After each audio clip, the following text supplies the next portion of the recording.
ஆன்மீகம் சேனல் நேயர்களுக்கு எனது அன்பின் காலை வணக்கம். ஓம் சாமியே சரணம் ஐயப்பா. பம்பை நதி, சபரிமலை செல்லக்கூடியவர்கள் பம்பை நதியை கடந்துதான் சபரிமலைக்கு செல்ல முடியும். அங்கு சென்றுதான் பம்பை நதியில் நீராடி விட்டுதான் அங்கு ஐயப்பனை பார்க்க முடியும். கங்கை நதி போல் புண்ணிய நதியாம் பம்பையில் நீராடி.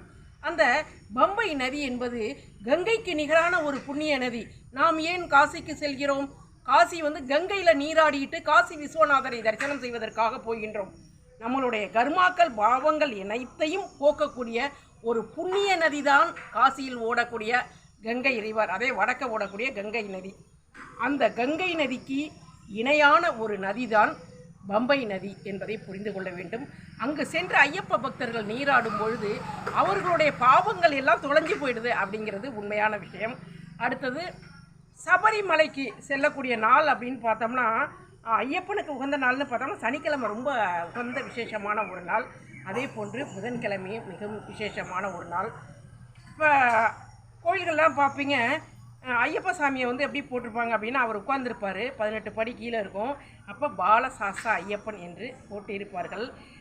ஐயப்பன் ஒரு பாலகன் என்பது அனைவரும் அறிந்த விஷயம். சாஸ்தா என்றால் என்ன? சாஸ்திரிகள் அப்படின்னா யார் அப்படின்னா, வேத பண்டிதர்களை தான் நாம் சாஸ்திரிகள் என்று கூறுகிறோம்.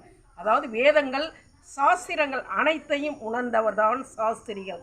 அதே போன்று பாலசாஸ்தா ஐயப்பனை நாம் தரிசனம் செய்யும் பொழுது, பாலசாஸ்தா என்பவர் யாருன்னா, இளம் வயதிலே பாலகனாக இருக்கும் பொழுது சாஸ்திரங்களை அறிந்த மிகப்பெரிய ஒரு பகவான் ஐயப்பன். அவர் பாலகன், அதனால தான் பாலசாஸ்தா என்று போட்டியிருக்கிறார்கள்.